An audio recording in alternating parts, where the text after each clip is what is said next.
جیسے رب تعالیٰ فرماتا ہے اے ایمان والو زیادہ گمان کرنے سے بچو، اے ایمان والو زیادہ گمان کرنے سے بچو۔ گمان کرنا، کچھ بھی سوچنا کسی کے بھی متعلق، اس کی لیمٹس ہیں، اور خاص طور پر مومنین کے لیے کس طرح سے سوچے۔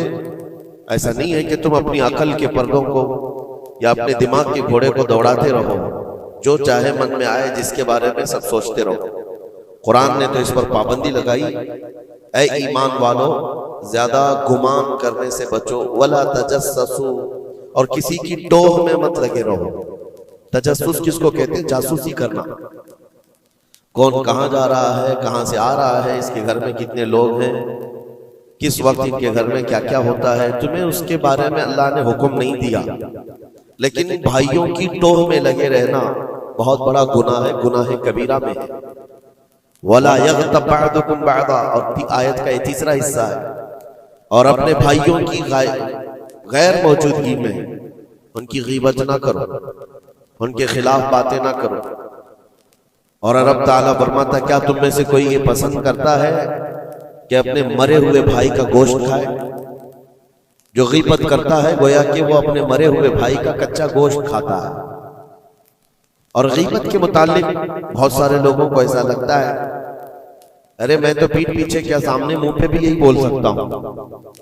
یہ باتیں جو کہتے ہیں، غیبت کا مطلب یہ نہیں ہے کہ صرف پیٹھ کے پیچھے بولنا، منہ کے سامنے بھی ایسی چیز بولنا جو اس کو بری لگے، وہ غیبت ہے، وہ بھی حرام ہے۔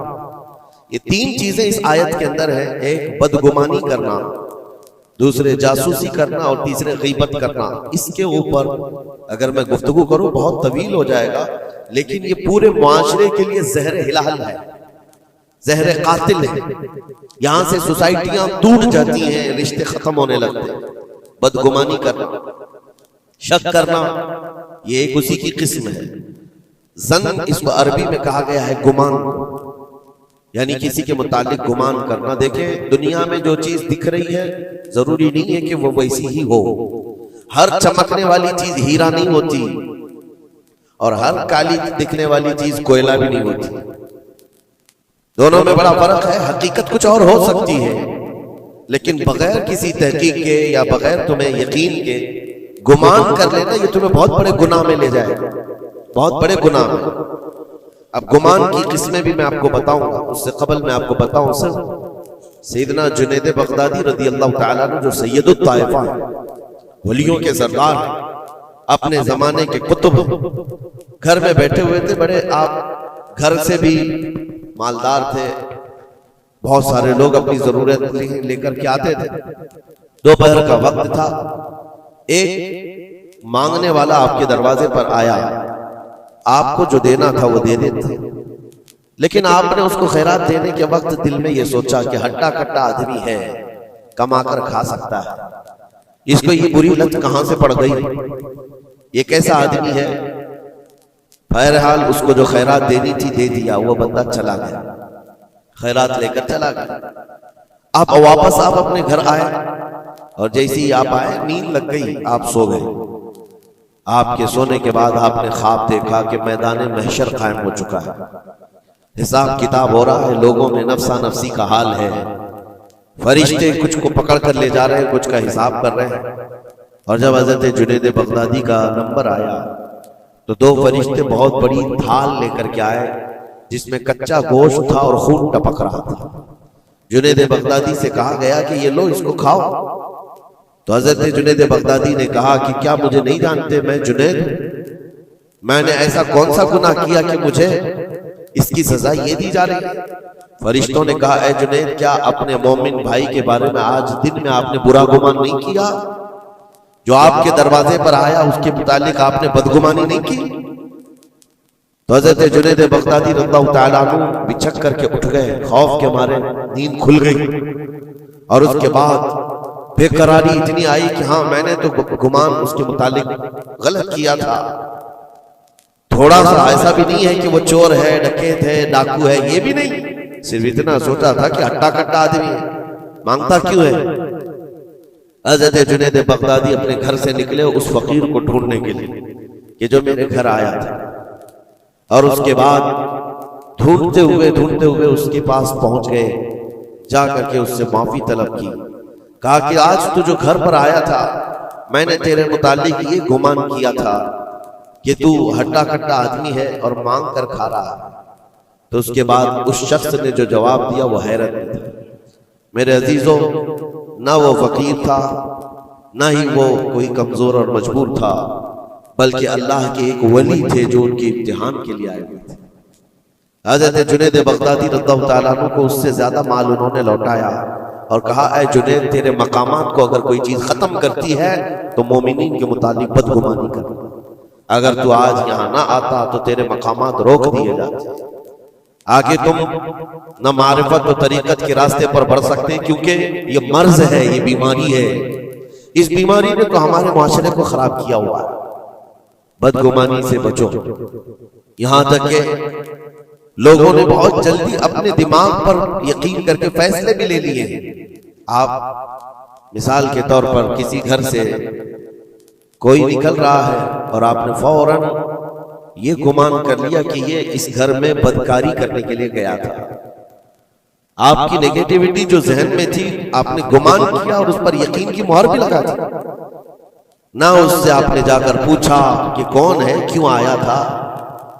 اسی طرح کی ایک اور بات میں آپ کو بتاتا ہوں۔ حضرت شفیق بلخی بڑے بزرگ دریائے دجلہ کے کنارے آئے، دیکھا کہ ایک مرد، ایک نوجوان ہے، عورت کو گود میں سلایا ہوا ہے دریا کے کنارے اور شراب کی بوتل ہاتھ میں لیے بیٹھا ہے۔ اس طرح کا ماحول تو بغداد کا نہیں تھا، پردے کا ماحول تھا، اسلامی ماحول تھا، لیکن کھلے عام کوئی دریائے دجلہ کے کنارے اس طرح بیٹھے اور وہ بھی اولیاء کی نظر پڑے تو ان کے لیے تو بہت حیرت کی بات تھی۔ حضرت شفیق بلخی نے دیکھا، کہا ہائے افسوس، زمانہ کہاں آ گیا، لوگ کھلے عام عورتوں کو لے کر باہر سونے میں باہر مزے کرنے لگ گئے اور کھلے عام اب شراب بھی پی جانے لگی، شراب بھی پی جا رہی ہے، خود بھی پی رہا ہے، اس عورت کو گود میں تھوڑا تھوڑا سا پلا بھی رہا ہے۔ حضرت شفیق بلخی نے کہا کہ بہت سخت حالات ہو گئے بغداد میں، اتنی عیاشیاں میں پہلی مرتبہ دیکھ رہا ہوں۔ اسی اثنا میں ایک کشتی دریائے دجلہ میں ہچکولے کھاتی ہوئی آ رہی تھی اور اس کشتی کا بیلنس بگڑا ہوا تھا، وہ آگے بڑھ نہیں پا رہی تھی۔ ادھر ادھر کرتے کرتے اچانک وہ کشتی پلٹ گئی، اس میں 10 لوگ سوار تھے، سب کے سب دریا میں ڈوب گئے۔ یہ جو نوجوان کنارے پر بیٹھا تھا، اس عورت کو جو گود میں لیے بیٹھا تھا، عورت کو اٹھایا اور اس کو سائڈ کیا، بھاگتا ہوا گیا دریا کے پاس، یوں ہاتھ ڈالتا تھا، ایک آدمی کو نکالتا تھا اور باہر کرتا تھا، نہ اس کے پاؤں پانی میں ڈوبتے تھے، یوں سمجھ لیں کہ جیسے دریا میں کوئی کھڑا ہے اور اپنے ہاتھ ڈال ڈال کر کے نکال رہا ہے۔ 9 آدمیوں کو اس نے اپنے ہاتھوں سے دریا سے نکالا اور باہر کیا، اور اس کے بعد ایک آدمی بچ گیا تھا۔ اس نوجوان نے حضرت شفیق بلخی کی طرف دیکھا جو وہیں کھڑے تھے، کہا کہ اے شفیق بلخی، میرے بارے میں بہت کچھ تم نے سوچا دل میں، 9 تو میں نے نکال دیا، ایک آپ نکال دیا، یہ جو جان بچایا ہے میں نے، اور رب تبارک و تعالیٰ نے فرمایا جس نے کسی ایک کی جان بچائی اس نے پوری کائنات کی جان بچائی، پوری دنیا کی جان بچائی، میں نے تو 9 کو بچایا، آپ ایک بچاؤ۔ آپ نے فرمایا اس سلسلے میں بعد میں بات کریں گے، پہلے اس آدمی کو بچا لو، اس آدمی کو بچا لو، میں تم سے التجا کرتا ہوں۔ اس نے 10ویں کو بھی بچایا۔ اس کے بعد حضرت شفیق بلخی کے دل میں احساس ہوا کہ میں نے غلط جگہ گمان کیا، یہ کوئی عام آدمی نہیں ہے، عام انسان نہیں ہے، اس کے متعلق میں نے کیا کیا دل میں سوچ لیا، کیا کیا گمان کر لیا۔ تو آپ کی آنکھوں میں آنسو آ گئے اور کہا کہ مجھ سے بڑی خطا ہو گئی، مجھے معاف کریں، لیکن آپ کو اللہ نے یہ طاقت دی ہے کہ آپ دریا پر کھڑے ہو کر انسانوں کو بچا تو رہے ہیں، لیکن یہ کیا ہے جو کنارے پر بیٹھ کر کے کھلے عام ہو رہا ہے، کنارے دریا کے بیٹھ کر یہ کھلے عام کیا ہو رہا ہے۔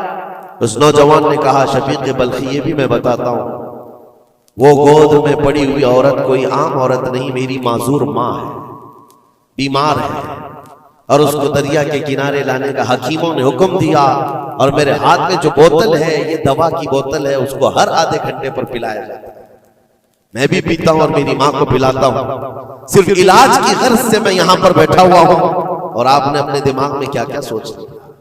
کہ بغداد تباہ ہو گیا، عیاش ہو گیا، نوجوان عورتوں کو لے کر آ کے بیٹھنے لگ گئے، شراب پینے لگ گئے. میرے عزیزو یہ بہت بڑے ولی کامل کی بات کر رہا ہوں، حضرت شفیق بلخی. لیکن ان کو خطا کا احساس ہوتا تو وہ روتے، گڑ گڑاتے اور توبہ بھی کرتے. ہمارے تو حالات ایسے ہیں کہ ہم نے تو بلڈنگیں بنا لی اپنے گمان پر، عمارتیں بنا لی فلاں کے متعلق، ایسے ایسے معاملات ہیں اور اسی پر ہم عمارتیں بنانا شروع کر دیتے ہیں، جبکہ ہمارے پاس یقین کے لیے ایک دلیل بھی نہیں ہوتی. میرے عزیزوں، بدگمانی سے بچنے کے لیے قرآن کہتا ہے یا ایھا الذین آمنوا اجتنبوا کثیرا من الظن، اے ایمان والو زیادہ گمان کرنے سے بچو، حرام ہے اور کبیرہ گناہ ہے. یہاں تک کہ فرمایا گیا کہ بدگمانی کرو گے مومنین کے متعلق، کل قیامت کے دن فیصلہ ہوگا، اور اگر تمہارا گمان غلط نکلا تو ساری نیکیاں تمہاری اٹھا کر اس بندے کو دیجیے جس کے متعلق بدگمانی کیا تھا. اور تم نیکیوں سے اگر خالی تھے تو یہ مت سمجھنا کہ اب کچھ نہیں لیا جائے گا، بلکہ جس کے متعلق بدگمانی کیے تھے اس کے گناہ اٹھا کر تمہارے اوپر ڈال دیا جائے گا. اس کے حقوق کی پامالی ہے، یہ حقوق العباد. اس لیے یہ گناہ ایسا ہے بلکہ ایک مرض ہے جو لوگوں کے اعتماد کو ختم کرتا ہے، رشتے بگڑ جاتے ہیں.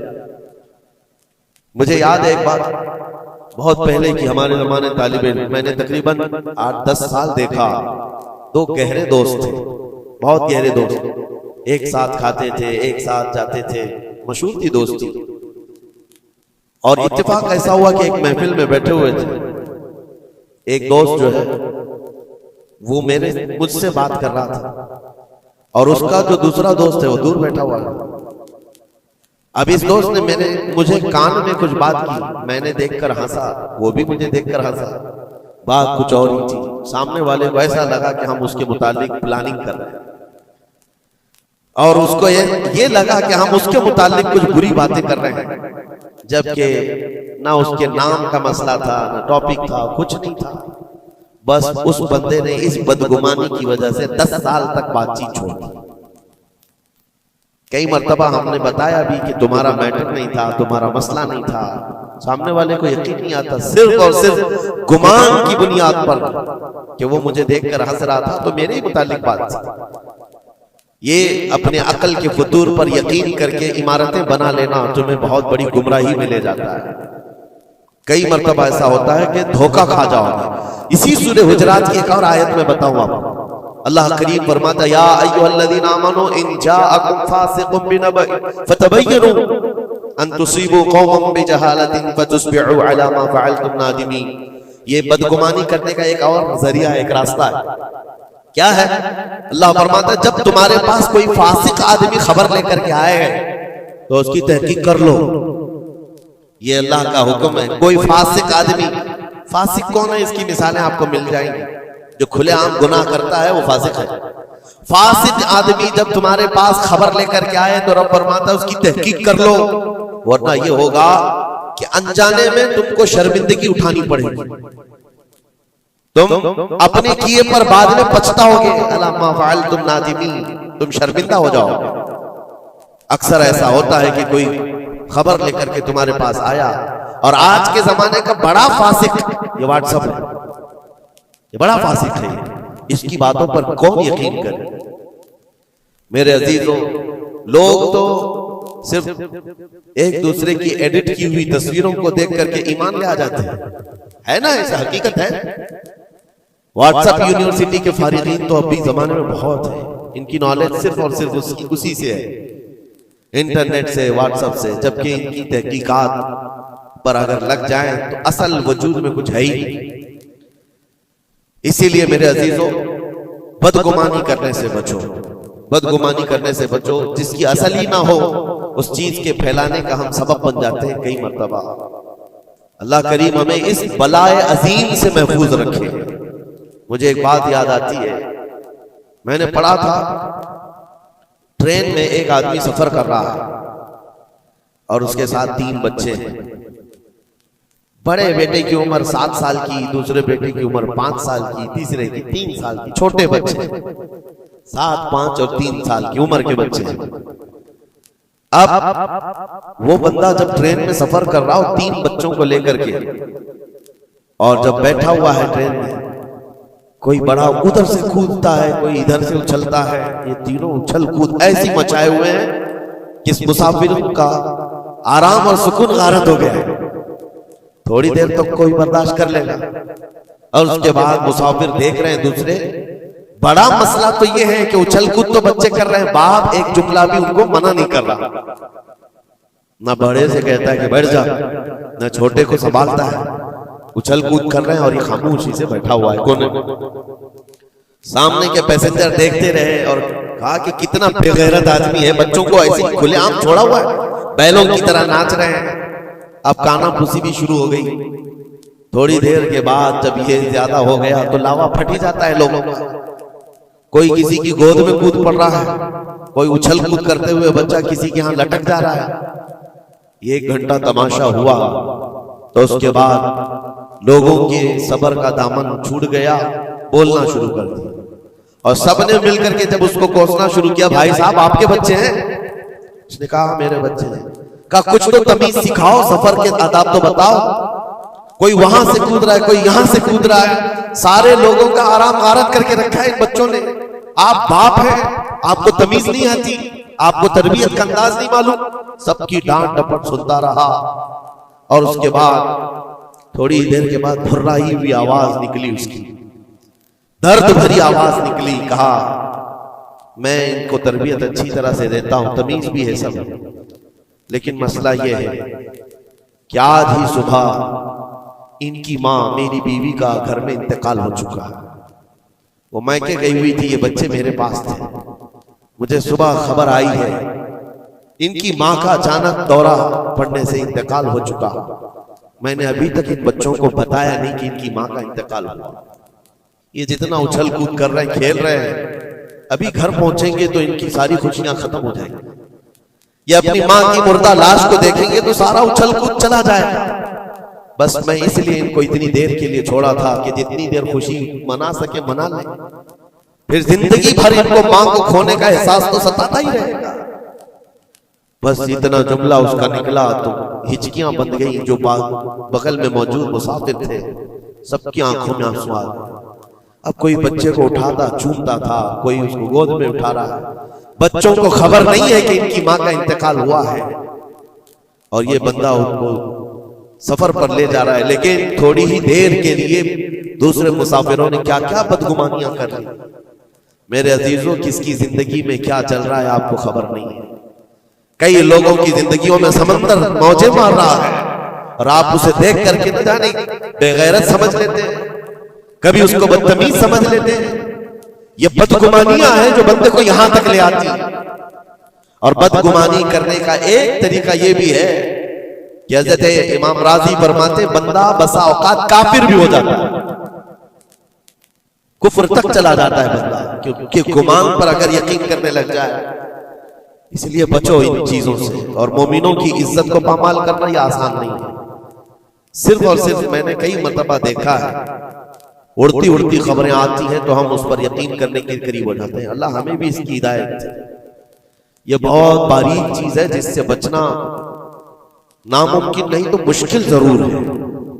میرے عزیزوں، اس سے بچنے کا ایک طریقہ یہ ہے، بندہ یہ سوچ لے کہ مجھے رب تعالیٰ نے اس دنیا میں کس لیے بھیجا ہے۔ سب کا حساب کتاب لکھنے کے لیے بھیجا ہے۔ سارے لوگوں کا اعمال نامہ مجھے پوچھا جائے گا قیامت کے دن، فلاں کیا کرتا تھا، فلاں کیا کرتا تھا۔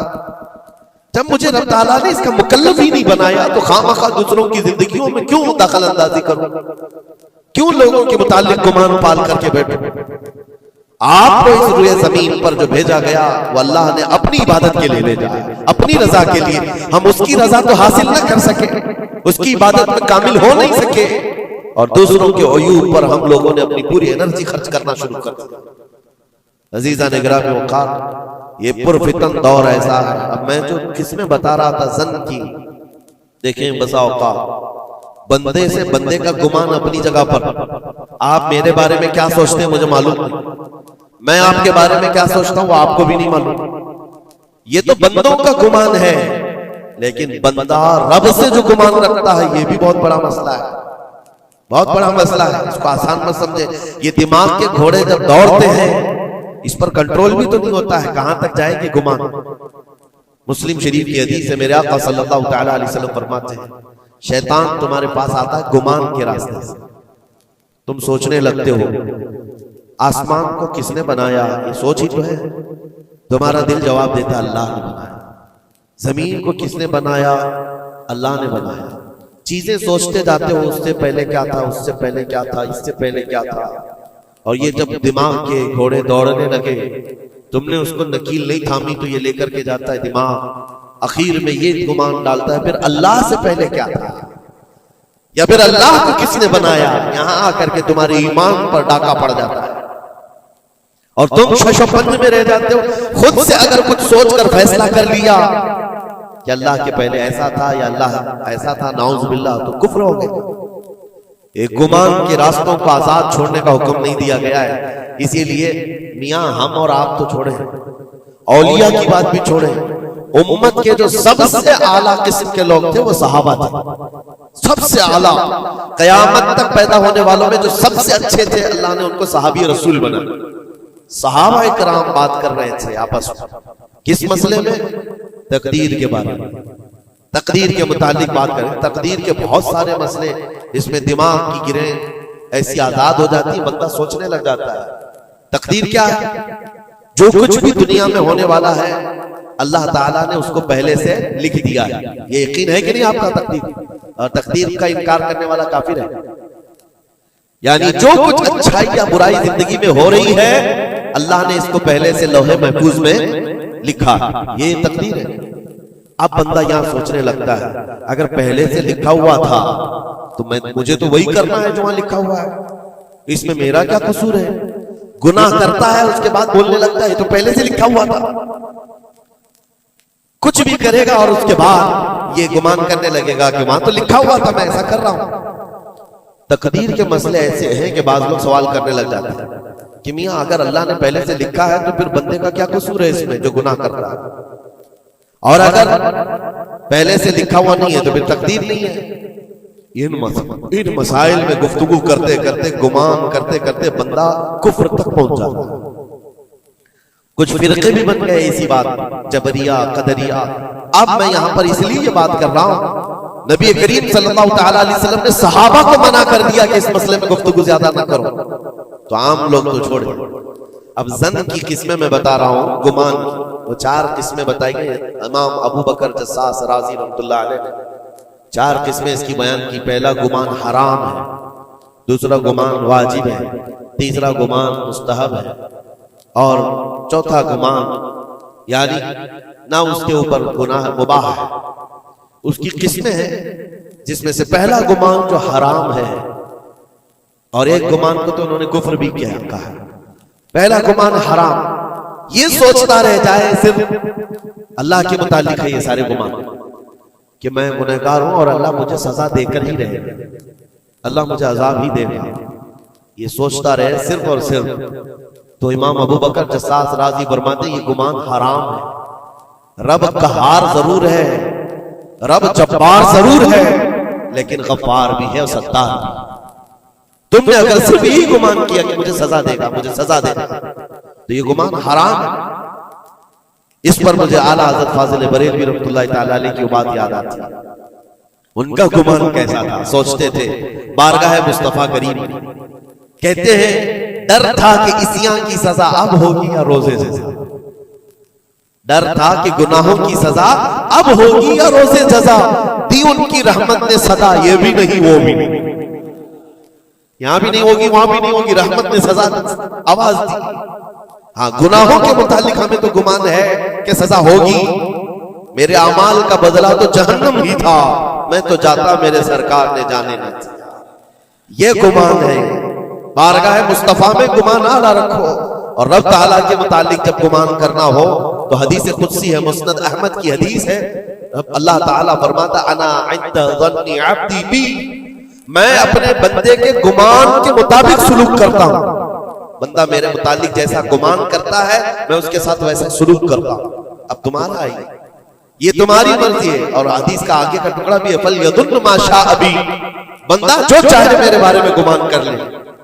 تم سخت قسم کا خدا گمان کر کے بیٹھے ہو، سختیوں کا سلوک ہو جائے، اسی لیے میں نے اس سے قبل بھی ایک بار کہا تھا، جب کسی کے گھر میں انتقال ہوتا ہے فرشتے آ جاتے ہیں، مرے ہوئے انسان کو اٹھانے سے پہلے تک وہ گھر والوں کو سب دیکھتے رہتے کون کیا کیا بول رہا، اور اس کی ساری رپورٹ لے جا کر بارگاہ رب العزت میں عرض کرتے ہیں۔ اللہ تعالیٰ پوچھتا ہے فرشتوں سے، آج اس گھر میں ایک جان کو ہم نے لیا، وہ لوگ میرے متعلق کیا گمان کر رہے تھے، کیا سوچ رہے تھے اور کیا کہہ رہے تھے؟ فرشتے کہتے ہیں اے مولا فلاں کہہ رہا تھا کہ میرے گھر پر بڑا ظلم ہو گیا، میرا عزیز بچہ لے لیا، میرے گھر پر ایسی چیز آفت آ گئی، سب باتیں رب تبارک و تعالیٰ فرماتا ہے فرشتوں گواہ ہو جاؤ، انہوں نے جیسا میرے متعلق گمان کیا میں ان کے ساتھ ویسا سلوک کروں گا، دنیا میں بھی اور آخرت میں بھی۔ اور پھر کسی گھر سے فرشتے جاتے ہیں جو نیک لوگوں کا ہوگا، رب تعالیٰ پوچھتا ہے یہاں کیا کہا جا رہا تھا میرے متعلق، کیا سوچا جا رہا تھا؟ فرشتے کہتے ہیں مولا ان کے گھر پر بڑی غم کی بات تھی، بڑی مصیبت تھی، ان کے باپ کا انتقال تھا، لیکن ہر کوئی کہہ رہا تھا انا للہ و انا الیہ راجعون، ہم اللہ کے لیے ہیں اور اللہ ہی کی طرف لوٹنے والے ہیں۔ رب تعالیٰ فرماتا ہے فرشتوں تم گواہ ہو جاؤ، اس سے بہتر ان کو نعم البدل دنیا میں دوں گا اور اس سے بہتر آخرت میں عطا کروں گا۔ تو اللہ کریم کے بارے میں گمان کیا رکھنا ہے، یہ بھی غور و فکر کے ساتھ، یہ ظن حرام سے بچو، ظن کفر سے بچو، اور ظن واجب ہے ایک جو فقہ کے مسئلے ہیں، یہ احادیث جس کو ظنی احکام کہا جاتا ہے وہ سب یہاں پر ڈسکس کریں تو آپ کے اوپر سے باؤنس چلا جائے۔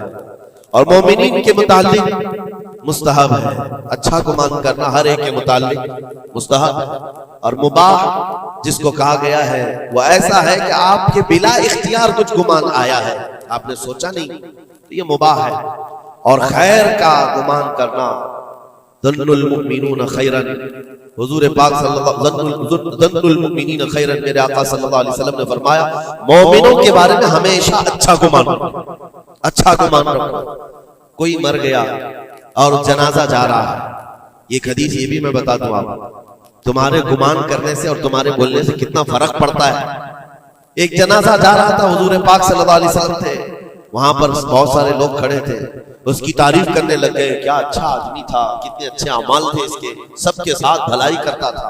حضور پاک نے فرمایا بچ بچ، واجب ہو گئی اس میں۔ پھر ایک جنازہ نکلا اور لوگ اس کے متعلق کہنے لگے بڑا بدکار آدمی تھا، یہ زمین کا بوجھ ہے، چلا گیا، لوگوں کے ساتھ برائیاں کرتا تھا۔ حضور نے فرمایا بچ بچ، واجب ہو گئی۔ صحابہ نے پوچھا دونوں پر واجب ہو گئی؟ حضور نے فرمایا پہلے پر جنت واجب ہوئی، دوسرے پر دوزخ واجب ہوئی۔ تم نے جس طرح سے اس کے متعلق اپنا وہ بنایا، دماغ بنایا، مومنین جو کثیر مومنین اور یعنی صلاح و تقوی والے مومنین جس کے متعلق اچھا گمان کرے، اللہ بھی اس کے ساتھ اچھا سلوک فرماتا ہے۔ اسی لیے میرے عزیزوں، کیا جاتا کیا ہے اچھا گمان کرنے میں؟ خرچہ کون سا ہے آپ کا؟ پیسے کون سے لگتے ہیں آپ کے؟ جو قبرستانوں میں سوئے ہوئے ان کے بارے میں اچھا گمان کرو کہ جو کچھ بھی تھے انجانے میں ان سے خطائیں ہوئی ہوں گی، لیکن وہ رب تعالیٰ کی رحمت سے مایوس نہیں تھے، مولا انہیں معاف کرے گا۔ یہ اتنا گمان کرنے میں تمہارا کیا جا رہا ہے؟ آج کے اس پرفتن دور میں ایسے بدمعاش قسم کے اور ایسے فتین لوگ بھی آئے ہوئے ہیں جو تمہیں اولیاء سے بھی بدگمان کر رہے ہیں، صحابہ سے بھی بدگمان کر رہے ہیں۔ آج دیکھتے نہیں سوشل میڈیا پر کوئی حضرت امیر معاویہ پہ بھونک رہا ہے، کوئی خارجی کتا مولا علی پہ بھونک رہا، کوئی سیدہ فاطمہ الزہرا حسنین کریمین کے بارے میں بات کرنے لگ گیا ہے۔ نہ تمہارا زمانہ ہے، نہ تم نے ان کو دیکھا ہے، صرف اڑتی ہوئی خبریں آئی تو تم نے یہاں سے گمان بنا لیا، فلاں باغی تھا، فلاں حد سے زیادہ کرنے والا تھا، نعوذ باللہ۔ یہ صحابہ کے بارے میں باتیں ہو رہی ہیں، اولیاء اکرام کے بارے میں دھڑلے سے بات کی جاتی ہے، وہ ایسے تھے، انہوں نے ایسا کیا، انہوں نے ویسا کیا۔ معاذ اللہ، جس وقت تمہاری پکڑ ہوگی تمہیں دلیل دینی پڑے گی، کہا جائے گا ہاتھو برہانکم ان کنتم صادقین، اگر تم سچے ہو تو دلیل لاؤ، جو کچھ تم نے سوچا یہ بندہ ویسا تھا ثابت کرو، ثابت کر سکو گے؟ صاحب معاملہ تب کبھی تم سے ملا ہی نہیں، تم نے پہاڑ بنا رکھا ہے۔ اپنی نیکیوں کو غارت کرنے سے بچائیں۔ پھر قرآن کی آیت پڑھتا ہوں، اے ایمان والو کثیر گمان کرنے سے بچو۔ اس کے دو حصوں پر تو میں نے بات ہی نہیں کیا، ولا تجسسو، جاسوسی مت کرو۔ یہ جو ٹپر بنے ہوئے گھومتے ہیں، مومنین کی خبریں پولیس والوں کو دینا، حکومت کے عہدیداروں کو پہنچانا، اس کو تو آج سمجھتے پیشہ ہے، یہ 500 کی نوٹ ملتی ہوگی، اس کی مثال ایسی ہے کسی کتے کو ہڈی ڈالی جا رہی ہے اور وہ ان کے پیچھے تم ہلاتے ہوئے بھاگ رہا ہو، تمہیں پتا بھی ہے کتنا بڑا گناہ ہے یہ، کتنا بڑا گناہ ہے۔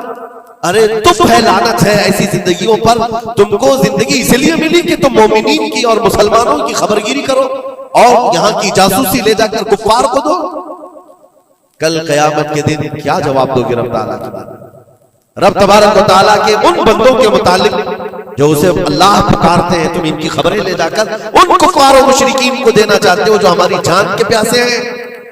مسلمانوں میں سے اگر کوئی ہے تو باز آ جائے، توبہ کر۔ اتنا خطرناک گناہ ہے کہ مرنے کے بعد قبر میں اس کا چہرہ قبلے سے بدل دیا جائے گا، قبلہ سے بدل دیا جائے گا اس کا چہرہ، اس کو قبلے کی طرف رکھنے نہیں دیا جائے گا۔ عزیزان اکرام اوقات، اللہ کریم ایسی بری نوبتوں سے ہمیں محفوظ فرمائے، ایسی بری ڈیوٹی سے اللہ محفوظ فرمائے۔ کریم خدا ارحم الراحمین کی بارگاہ میں دعا ہے کہ ہمیں ہماری عقل پر کنٹرول کی توفیق دے اور ہمیں مومنین کے متعلق حسن ظن کی توفیق عطا فرمائے، بدگمانی سے کیے ہوئے گناہوں سے مولا ہم کو معاف فرمائے۔ رب تبارک و تعالی ہماری گمان سے مومنین کا کسی کا دل دکھا ہو، ہم تیرے بارگاہ میں سچی توبہ کرتے ہیں، مولا ہمیں معاف فرما دے۔ وصلی اللہ تعالی علی خیر خلق محمد وآلہ وآصحابہ اجمعین برحمتہ۔